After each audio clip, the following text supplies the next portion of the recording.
Hello students, I welcome you to the second part of my discussion on Benedict Anderson's imagined communities. I have already shared the introductory discussion with you in which we focused on the development of human communities and social groups from a historical perspective. We saw that basically community is a social group or a kind of kinship. The composition, scale, scope, organization of these kinship groups has continued to change with the evolution of human civilizations. We also noticed that these social groups and communities have their respective and distinct peculiarities which are linked with the socio-cultural and economic composition of the society in which they are formed. In the early stages of human civilization, the tribal communities and agricultural communes, or we can say the village oriented communities, were in their basic characteristic features face-to-face contact communities, by which we mean that in these communities the principle of physical proximity or closeness was very important. Secondly, as a matter of norm, all the members of the community enjoyed mutual recognition, which means one member was familiar with, acquainted with, and knew all the rest of the members of the community. Now, with the passage of time and with the changes in the socio-economic and political structure of the world, the size of these kinship groups, human communities, began to or kept on growing. One of the major implications of this surge or growth in human communities was that the size of the kinship groups kept on growing. The principle of physical proximity, which was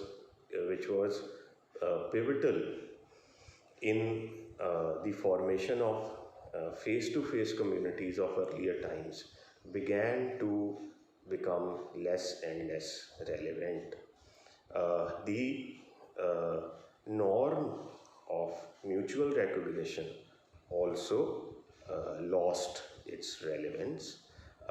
One of the major change that takes place in the formation and constitution of communities is that as we proceed, as we progress in history, the element of anonymity enters social groups and kinship groups, by which we mean that it is not important that every member of the community should know all the rest of the members of the community. Membership is or was now possible without knowing the rest of the members. In the Middle Ages, religion played a major role in unifying kinship groups, by which we mean that that membership of a community was directly linked with belief in one or the other major organized religion like Islam, Buddhism, or Christianity. These communities had larger constituencies as compared to the earlier groups. They were very big in size, and it was not, as I said, not important for all the members to know the rest of the members. Now, the subject of Anderson's work, Imagined Communities, is nation, nationality, and nationalism. Now, we all know that as far as modern existence, modern life is concerned, nationness is the most normative model of social organization. It has assumed unimaginable importance over the last 100 or more years. Benedict Anderson tries, one, to theorize the concepts of nation, nationality, and nationalism from his own theoretical and political position. Secondly, Benedict Anderson tries to account for and understand the transition from largely religion-centric and hierarchical communities of the Middle Ages to nations and nation-states in the modern times. Now, Benedict Anderson basically was a writer and theorist of Irish origin who was born in China and who died in Indonesia recently in the year 2015. For a considerable part of his professional life, he taught at Cornell University, USA. His stint as a teacher in Cornell University ended in 2002.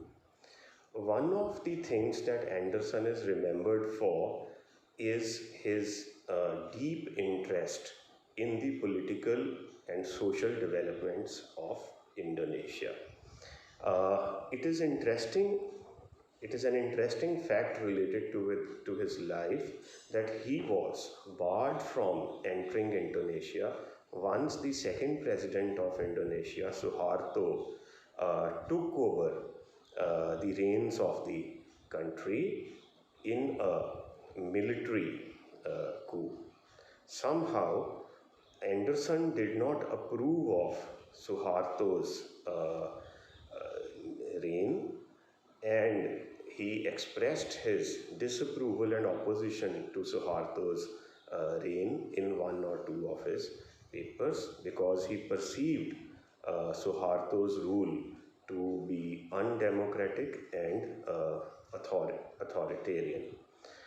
This became the reason that he was barred from entering Indonesia for very long, and it was only in the 1990s that the ban on him was revoked and he was allowed to enter Indonesia. As far as his theoretical and political position is concerned, Anderson has been recognized as a proponent of Marxism, but as far as his approach to the concepts of nation and nation-state and nationality is concerned, particularly in the context of imagined communities, it has been said, I quote, that he is too Marxist for a liberal and too liberal for a Marxist. Now, let us begin with our discussion on the subject of nation and nationality. We can begin by quoting Anderson himself. When you read Imagined Communities, you will see that the work is divided into several chapters. It begins with a small introduction. Thereafter, you have a chapter titled Cultural Roots, and then we have the origins of national consciousness. These three chapters will constitute the subject of our discussion in this lecture. Now, uh, as far as I was saying, that as far as Anderson at one point in imagined communities says, I quote, that nationness is the most legitimate value in the political life of our times. By this he means that nation and nationality is one of the most important terms related with modern existence, and it is now not only the most normative but also the most universally accepted model of social organization. The entire world today is organized into nations and nation states. So, what are the implications of this? One of the major implications is that all of us have an element of national consciousness in us. It is nationness and nationality is integral to our social and political uh, identity. There are other implications of this which we will take up later on. But first of all, let us take a standard definition of nation. I have taken the definition from Oxford Advanced Learners Dictionary, which defines nation as a country or group of people with the same language, culture, and history who live in the same area. So, we can say that in theoretical terms, as far as the term nation is concerned, it is associated with uh, a kind of kinship which is formed on the basis of these three or four categories. One is language, second is culture, third is historical past, and fourth and most important is territory. Uh, in another one of the standard definitions, nation has also been defined as a historically constituted stable community of people formed on the basis of common language, territory, economic life, ethnic practices, which get manifested in common culture. So these are the two most standard ways of describing or defining the nation. But let me tell you that this covers just one part of the subject. Now, today, and as far as Benedict Anderson is concerned, nation is indistinguishable from the term nation state, by which I mean that nation and nation state are today used interchangeably. Uh, Etymologically speaking, which means from the point of the origin of the term, in relation to the origin of the term nation has its origin in Old French and Latin, and it is a term which was associated or connected with the fact of one's birth. So, etymologically speaking, from the point of view of origin, nation as a term is associated with the people who are born in the same place.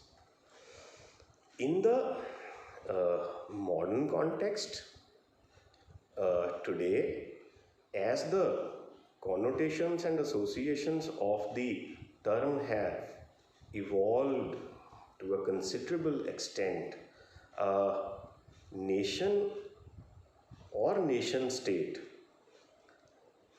is linked with, first of all, sovereignty, political independence, legal systems, constitutional laws, and most importantly, democratic ideals.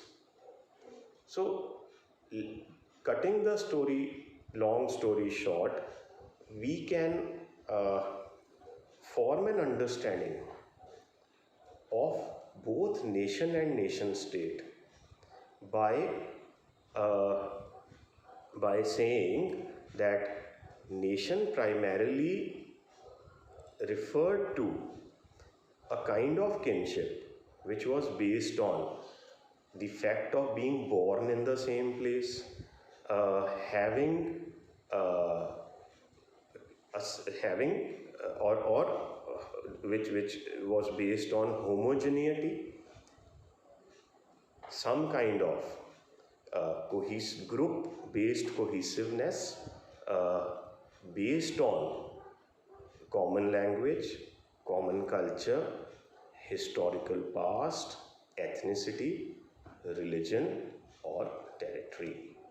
But with the passage of time, as the world has become more democratic, and as the ideas of social and economic progress have gained salience and importance, democratic ideals related to liberty, equality, fraternity, the idea of sovereignty, individual freedom, the importance of uh, the importance of creating such conditions that are conducive for the optimum realization of individual uh, growth, human rights, and security. These ideas kind of uh, get coalesced with the idea of nation. So, given this situation, in the most normative term today, which is nation state, and which we can say more or less is the subject of Anderson's work, uh, in the term nation state, there is an amalgam, a combination of the primordial ties of kinship based on birth, language, culture, ethnicity, religion, plus the modern democratic ideas of liberty, personal liberty, equality, fraternity, sovereignty, uh, individual freedom, social and economic growth. So we can say that there is uh, both a sense of antiquity and modernity. Nation state is both a purveyor of antiquity and modernity. It is a combination of the two. Now, today, we live in a world where nations and nation states are more common than or more powerful than all other forms of social organization. What are the uh, implications of this in terms of their reflection on our day-to-day life? We can say that in a very general sense, today, by virtue of living in nations and by virtue of the fact that we are citizens and subjects of nations, there are a few things we take for granted. One is that all of us take for granted a minimum basic level of political and civil liberties which are guaranteed to us by virtue of our being citizens of these highly well-defined and organized systems which have both a historical and a political scientific basis. Second is that in a very general way, we can say that from an evolutionary perspective, from an anthropocentric perspective, from a teleological perspective, nations are generally viewed by everyone as the last stage of our cultural and social development. In other words, that they are probably the best forms of social organization, which do not only give us the satisfaction of belonging to a culturally homogeneous primordial uh, group, but also give us the added satisfaction that we are adhering to the modern principles of personal liberty, equality, fraternity, the idea of sovereignty, political independence, social and economic growth, and other such things. So it is a nation state is a kind of a is linked with all these things.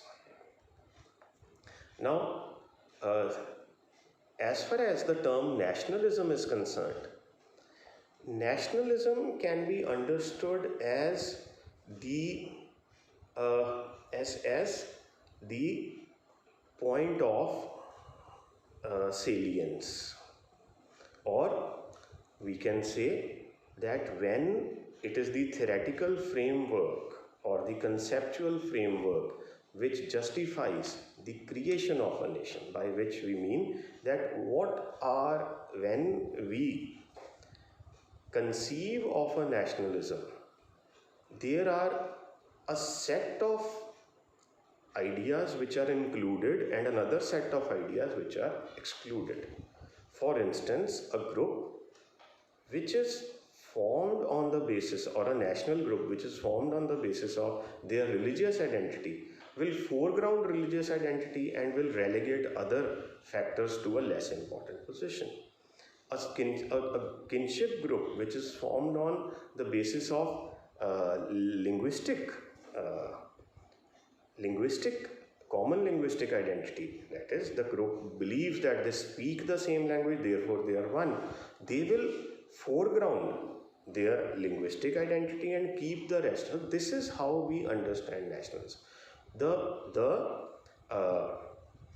system of salience, what is it that is made the justification of the constitution of a kinship group or a national group. So we have examples of European nations where the linguistic identity is held to be very important. Then we have examples of other nations which are based on religious identity. We have also examples of post-colonial nations like India, where no one single factor can be solely responsible for the formation of or for its nationalism. So, because we are a multi-ethnic, multi-religious, multilingual country, multicultural country, no single factor can be solely instrumental and responsible in forging our nationalism.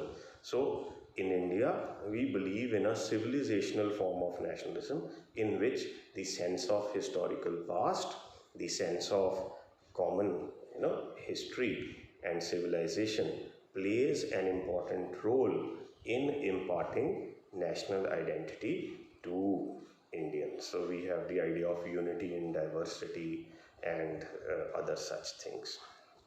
Coming to the next part of this discussion.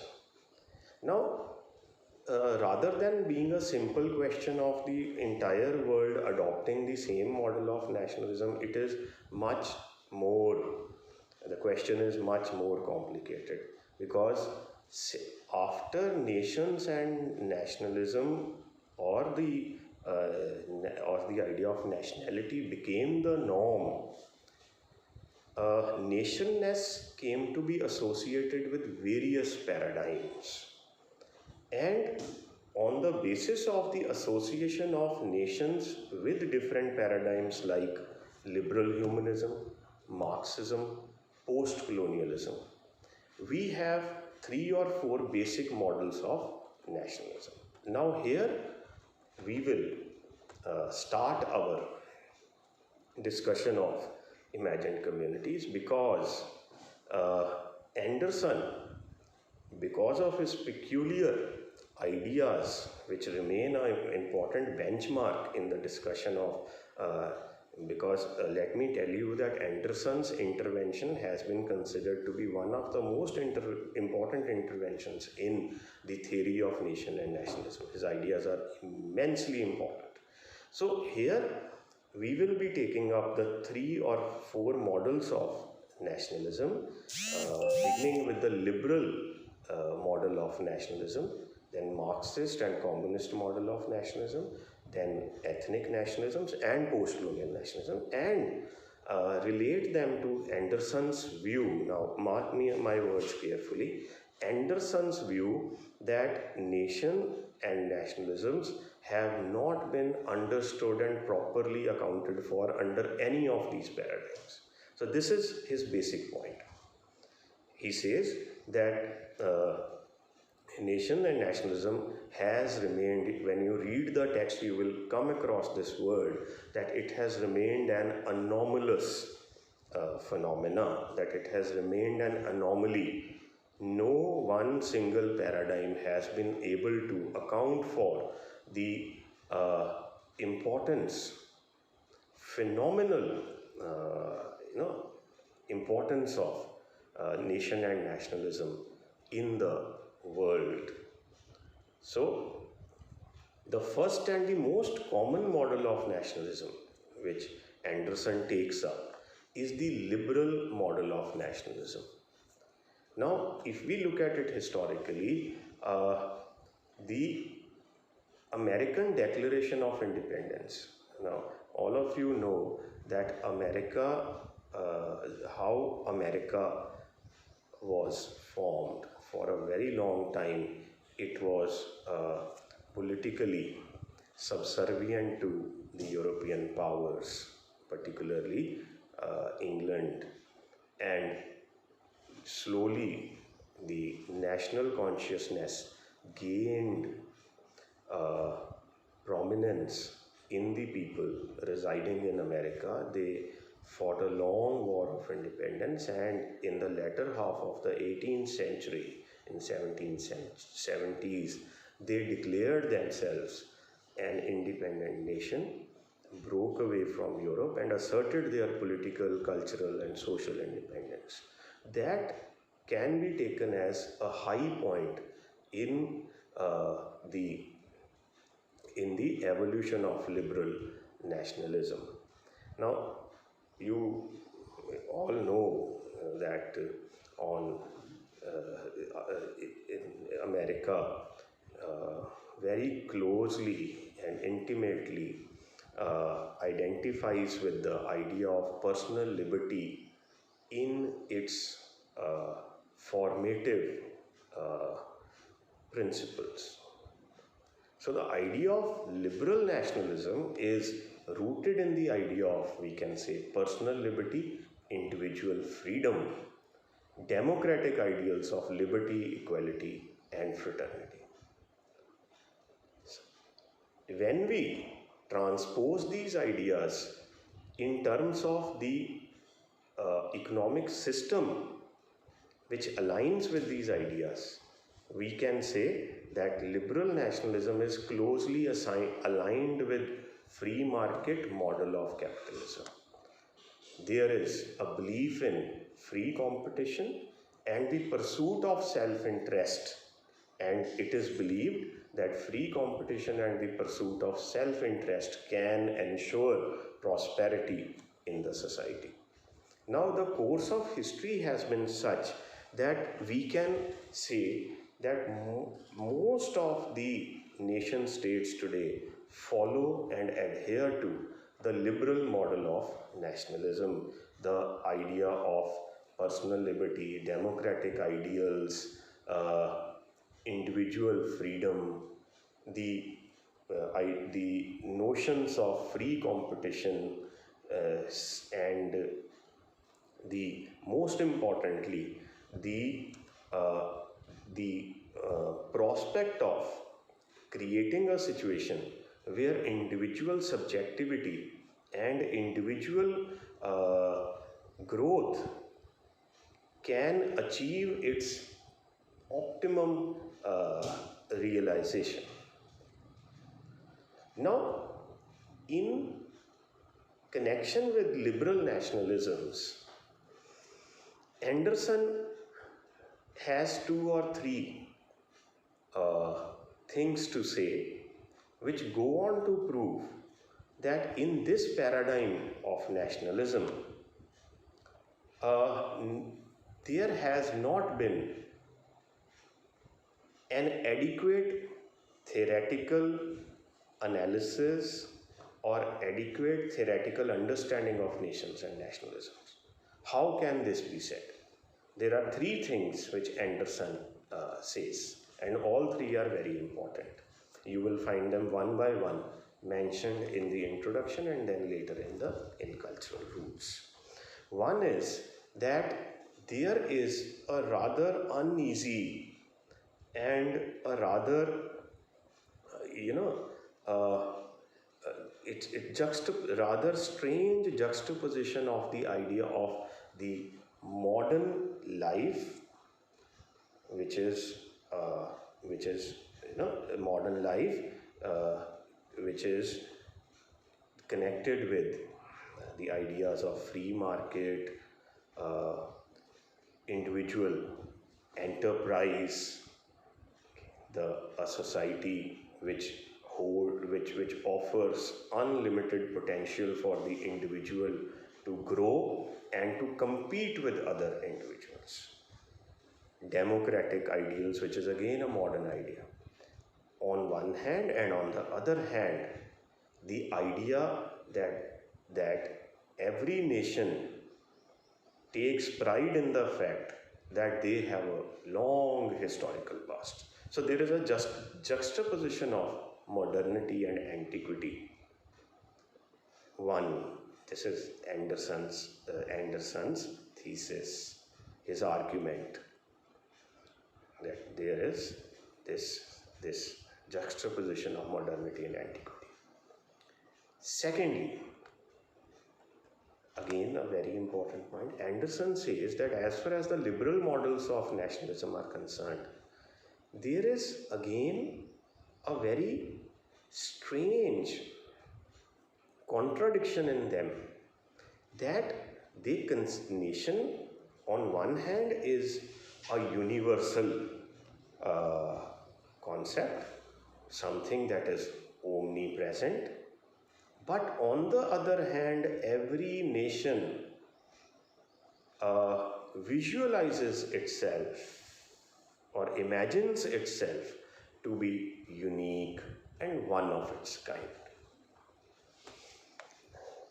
Third, anomalous factor associated with nations and nationalisms is that nationalism, you will please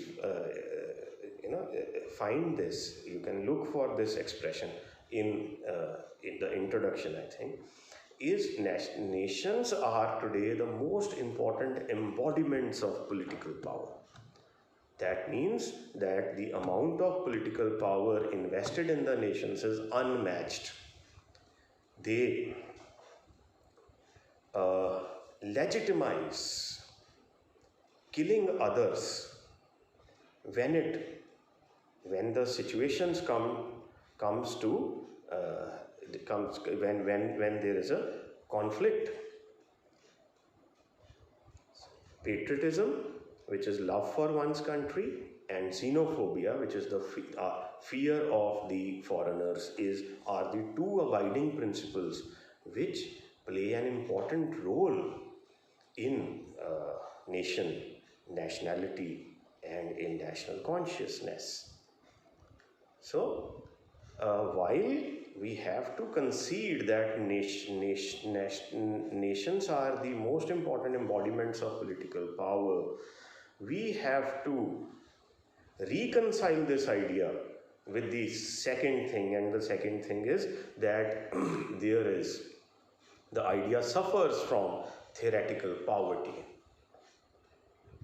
Anderson draws our attention to the simple fact that as far as the phenomena of nation and nationalism are concerned, uh, although they enjoy unprecedented power,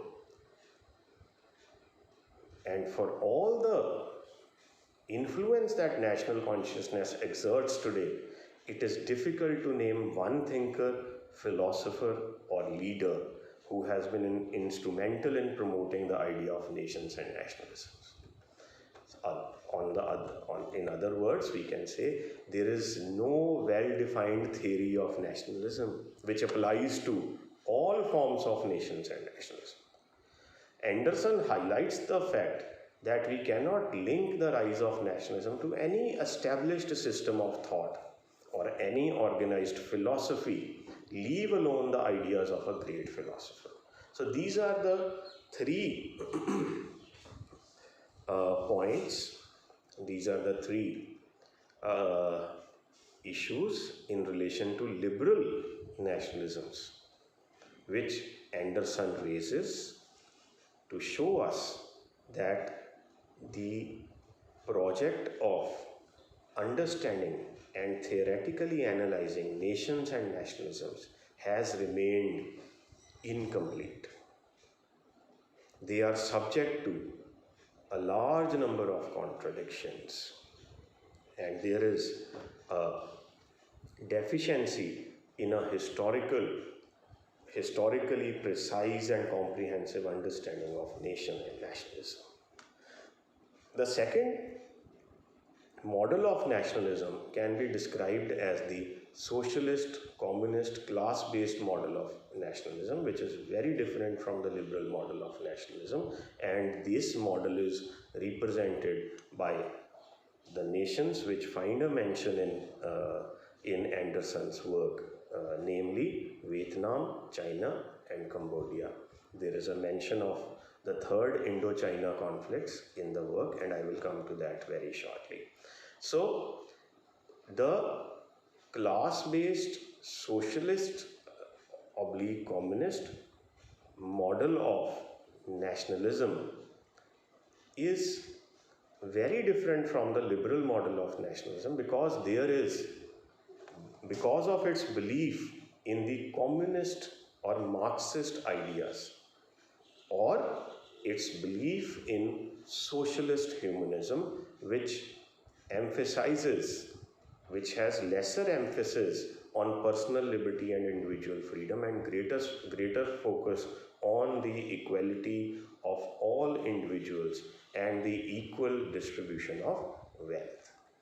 Just as the high point in liberal nationalism can be traced back to the American Declaration of Independence, high point in this form of nationalism can be traced back to the Russian Revolution and to the ideas of Karl Marx, who can be identified as the ideological center of this. Now, they have a very different, liberal nationalism and class-based communist socialist nationalism have a very different approach to history, because these nationalisms like Soviet Union, People's Republic of China, Vietnam, and Cambodia, several Eastern European countries, do not have any claim to primordial and historical past. This is how they are different from liberal nationalism. Rather, they see the emergence of the nation as the outcome of a class war or mass revolution because of their belief in dialectical materialism, in which history is a process in which two classes represented by the proletariat, the working class, and the bourgeois, the property-owning classes, are constantly antagonistic to the interests of one another. So, under this class-based model of nationalism, the formation and emergence of nations is a process of revolutionary and radical rehabilitation of the working classes or the proletariat.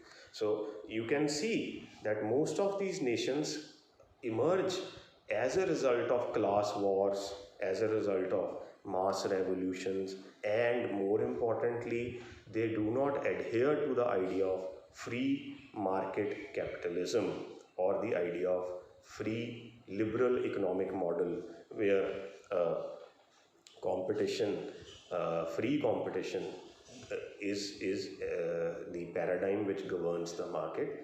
The system of free market capitalism is replaced by the idea of state control over the key sectors of the economy. So, as I said, there is emphasis on equal distribution of wealth, the uh, the idea that the uh, there should be no private ownership of property. State should have control over property and all means of production. Now, what problem does Anderson have? Although he is a Marxist, okay, and we can expect him to celebrate and uphold the communist, Marxist, socialist, class-based model of nationalism, but he does not do it because of the simple reason which he very clearly mentions. You will, when you read the text, you will see that there is a short, very small mention of the third Indochina conflicts of the 1970s, which are indicative of the failure of the communist regimes in adhering to the core principles of communist ideology.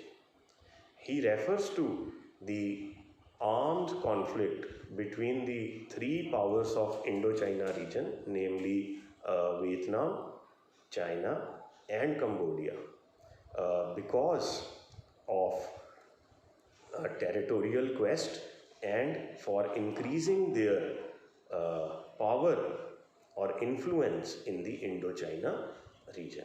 Now, the wars between socialist, communist powers like Vietnam, Cambodia, and China for Anderson are indicative or are a proof, or are more importantly, are a sign of the alternative class-based model of nationalism, because the armed struggle between these communist or socialist countries prove beyond doubt that nationalist aspirations of these nations override their ideological affinities, because under this model it was believed that nation, rather than being the manifestation of the liberal economic model which ensures growth and progress, or rather than it being a harmonious unification of people belonging to the same culture,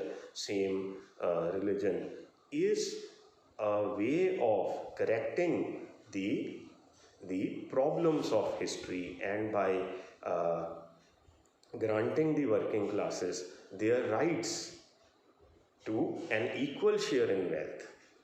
Now, the failure lies in the fact that these powers have started fighting with one another because of their nationalist interests and aspirations. So, this for Anderson proves that the Marxist and communist model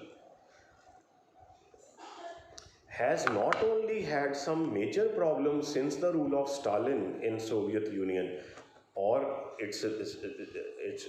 or other manifestations of its problems in Eastern Europe, where a large number of repressive regimes became unacceptable because of their because they failed to accommodate individual interests. So it is for Anderson a proof that this alternative model too, he terms it a failure of Marxism.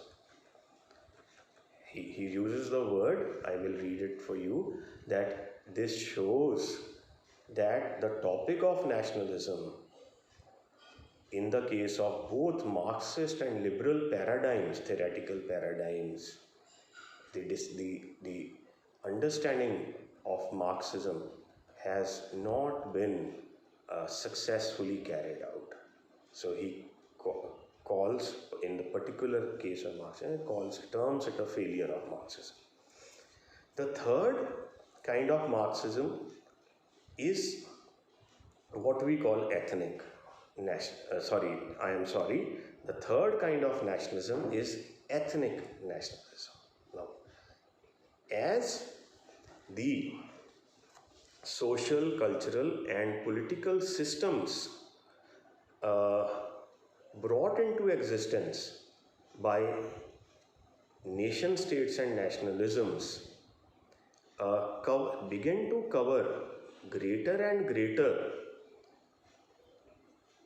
percentages of population under them, there is a simultaneous problem in terms of loss of cultural diversity.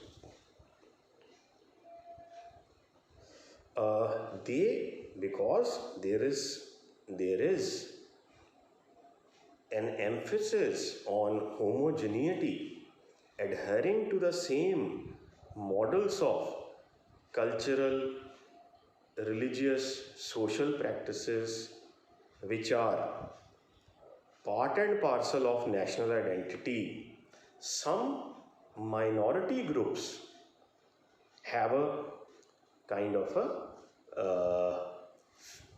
feeling that they are not accommodated and they do not fit into this system. So this requirement of nationalisms to adhere to national cultures, national social and cultural mores, sometimes clashes with the interests of minority groups who want to assert their own cultural, religious identity, or they want to indulge in their own cultural and religious heritage.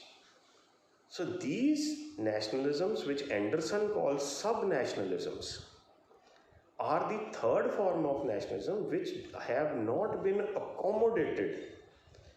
These are today there is a constant, persistent and a lasting theme of nations, smaller nations, which are fighting for a national status in political terms. These have been described by Anderson as sub-nations or sub-nationalisms, which are struggling for political nationalism but have been unable to get it.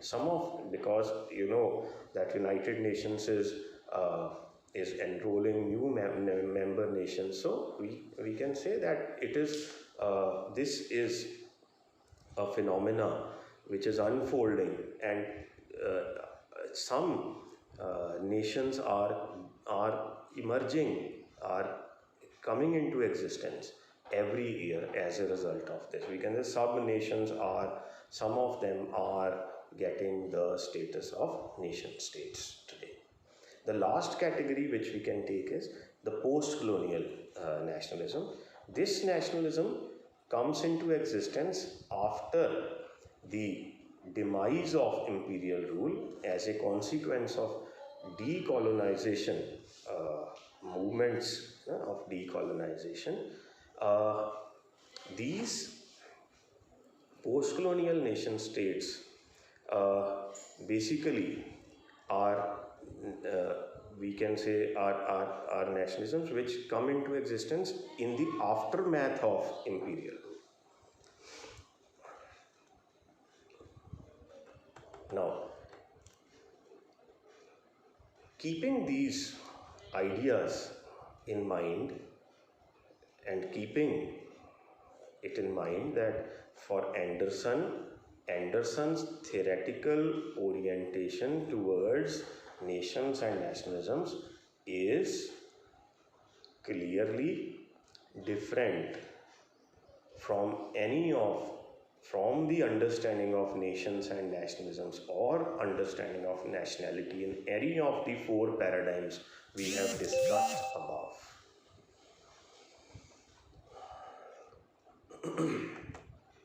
Anderson proposes his own definition of nation state, nationality, and I quote, "Nation is an imagined political community and imagined as both inherently limited and sovereign."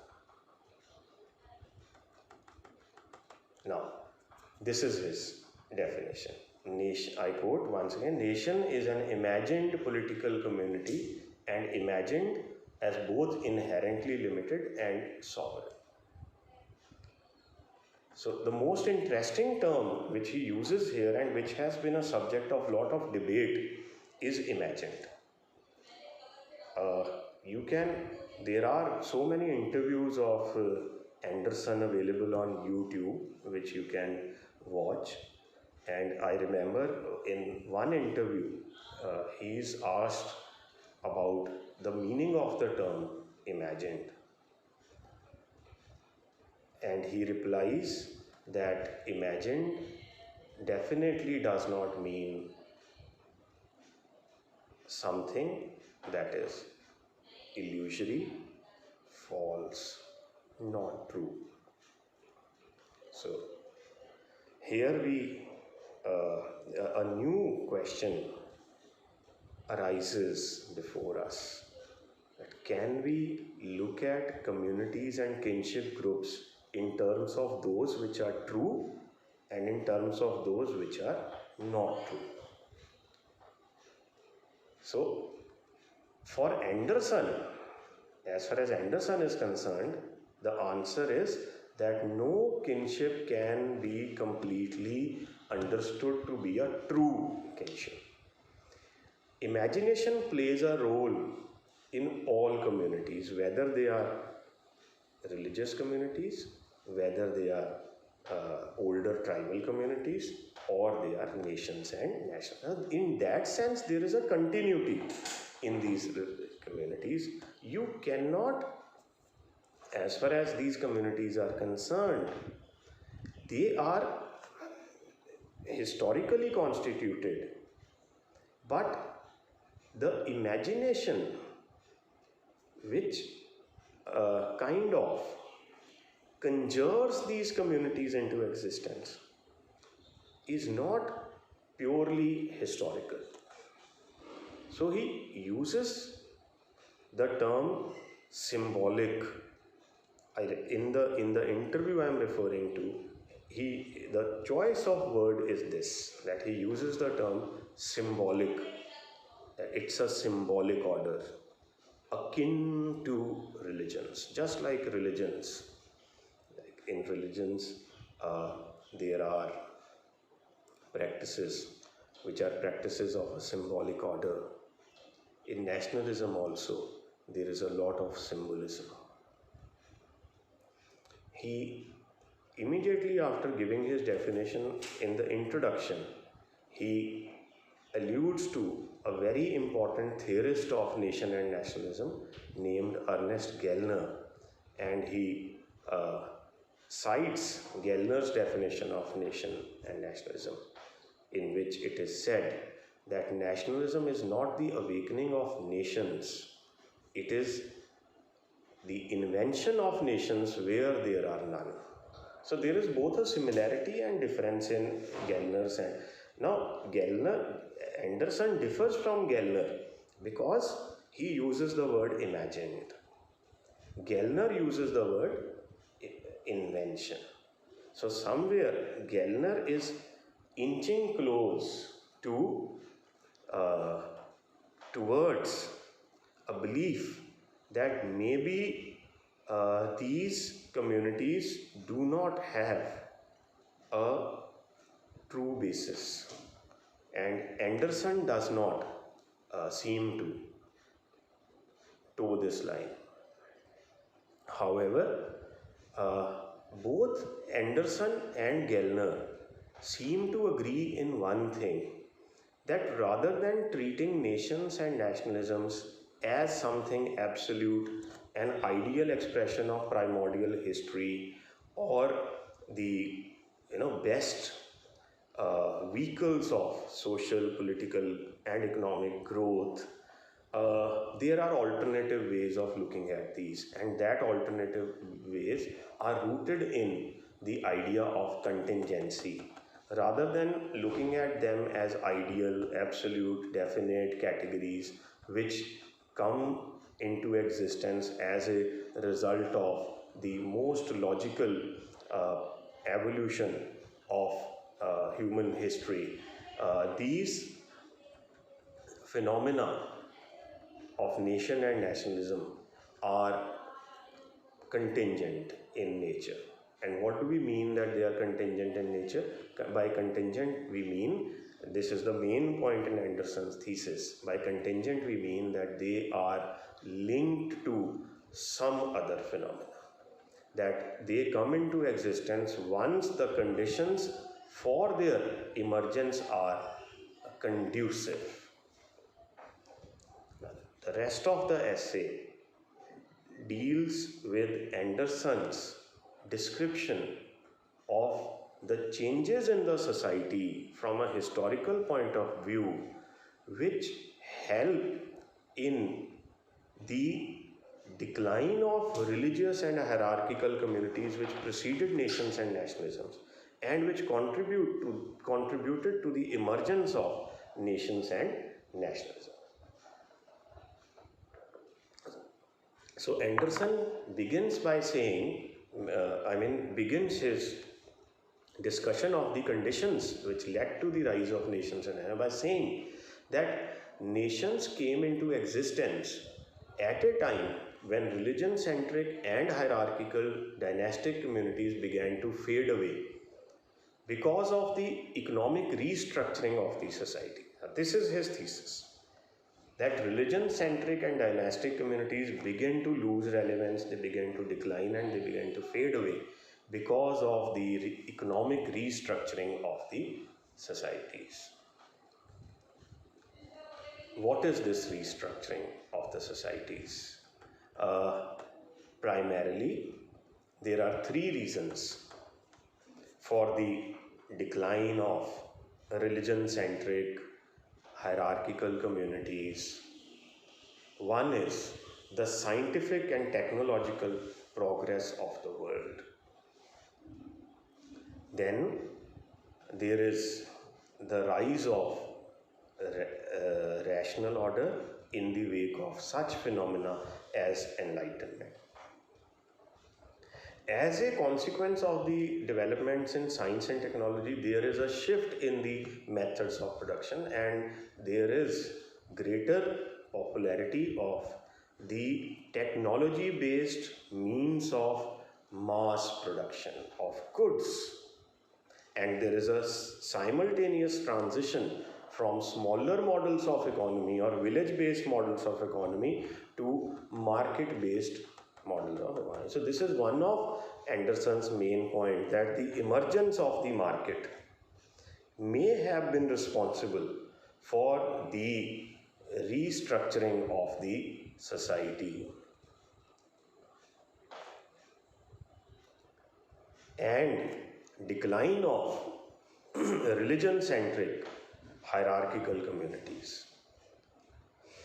In the chapter Cultural Roots, Anderson devotes a long section to his discussion of religion, which is very important to kind of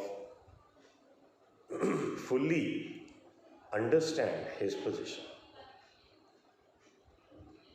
Now, it will be very simplistic to say that religion-centric communities are replaced by nations and nationalisms, because this is not in line with Anderson's thesis. Anderson says that religion was a very important phenomena for maybe thousands of years because of the power of religion to act as a unifying force. Secondly, this is very, very important and significant, that even though religion-centric communities fade away and decline, religion does not lose relevance. It remains a very powerful phenomena even in the modern times. Thirdly, nationalism does not supersede religion. Rather, it aligns with religion. I will tell you how. Lastly, nationalism does not have an oppositional relation with religion. That means nationalism, except in communist nation, in the case of communist nations, religion does not have, they are not antagonistic categories, oppositional categories. He gives the example of the worship of the dead soldier, or the idea of sacrificing your life for the nation, which can be seen as a continuation of religious practices. So religions historically have been very important because they lent legitimacy to the kings and queens through the doctrine of the divine right to rule. But more importantly, they were instrumental in the composition of the society around high centers, by which we mean that the priest was a very important figure in the cosmological design of the society, in which every religious community believed that they were a cosmos unto themselves and they were not part of the larger world. Their belief systems, their religious tenets, and their religious ideology was sufficient to explain the world to them, and it was sufficient to determine the modes of social life. So in this composition of the world, where the world was which organized around high centers, there is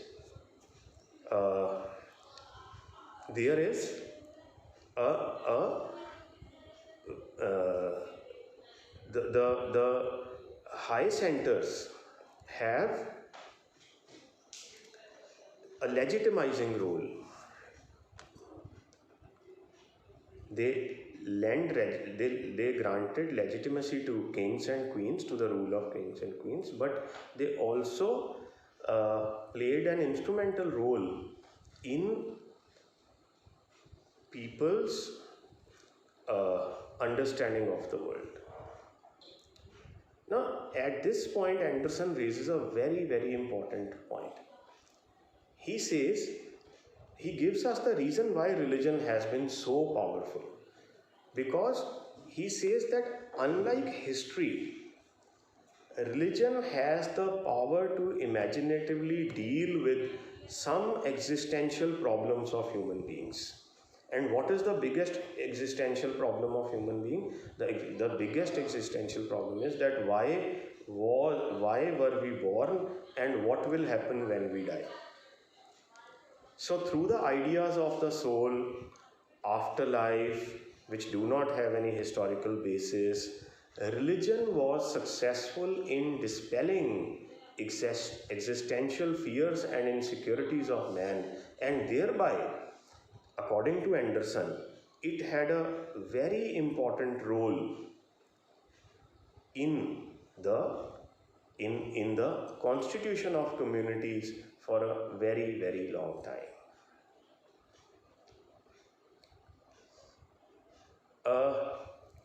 In the chapter Cultural Roots itself, there is a section in which Anderson dwells on the function of sacred languages in sustaining religion-centric communities. He says that the sacred languages like Latin and classical Arabic were treated as the languages of God, and through which the message of God was communicated to the rest of the humanity. In this system, language, rather than being considered a means of representation, is a medium of God's message. And rather than being treated as simply as a mode of representation, language is treated as a privileged truth language.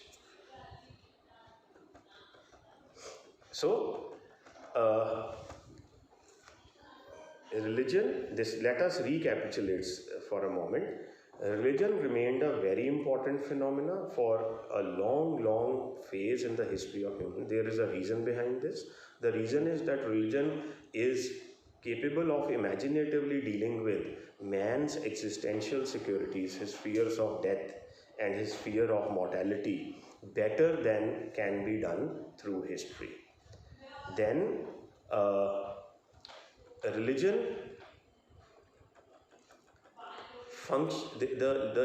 sacred languages functioned, had a functional role in sustaining religious communities, and lastly, religion continues to be a very important phenomena even after there is a transition into nation and nationalism, by which we mean that you cannot see nation and nationalism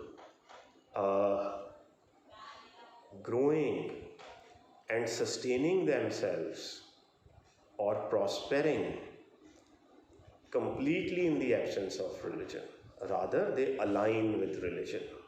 Religion is used and appropriated by these nations and nationalisms. Now, again, just to recapitulate, there are 3 or 4 factors which Anderson identifies for the decline of religious communities and for the transition into nations and nation states. One is that the advancement of science raised doubts about several beliefs that were propagated by religion. So, religion had to reinvent itself. Number 1, because the primary message of religion, which was that you see that many of the beliefs, for instance, the belief that the earth is the center of the universe, is challenged by Copernicus and Galileo Galilei, who contend that it is not so. There are other notions related with other religions, which science begins to falsify and challenge. Then there is a geographical exploration of the world. Now, the older religion-based communities, as I said, were cosmological communities which were organized around high centers like the priest, the church, or the one or the other center of religious importance. And the communities, I mentioned Canterbury Tales in the introduction to this, that in that you get a picture how people from different walks of life come together to visit Canterbury, Thomas Becket's grave there.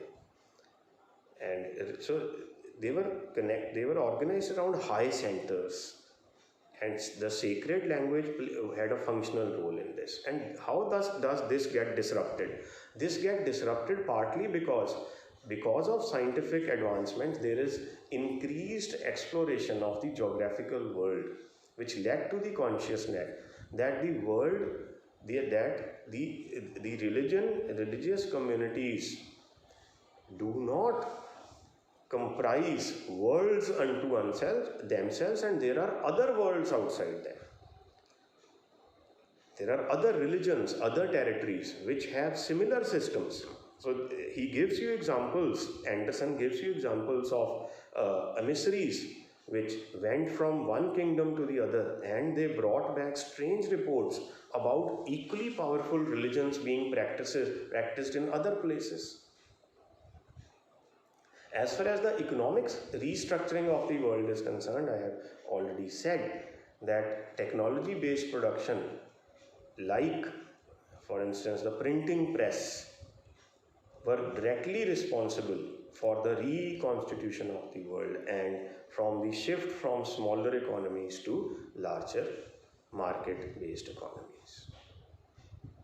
And there is a reference to Reformation, that how Reformation and Martin Luther used the printing press in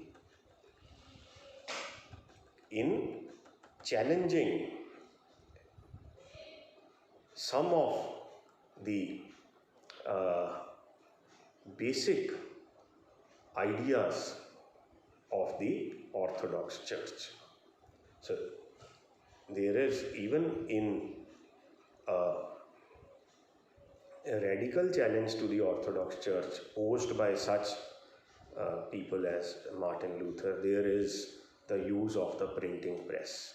So from here we come to the last part of Anderson's thesis, which is the third chapter of the work, titled Origins of National Consciousness, where he dwells on how, number one, the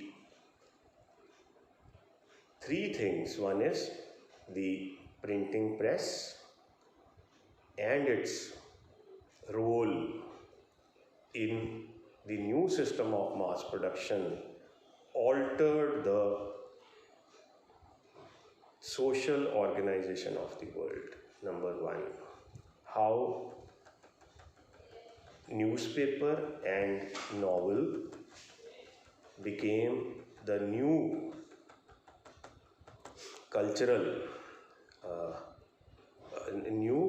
entities which help to redefine the world on national lines,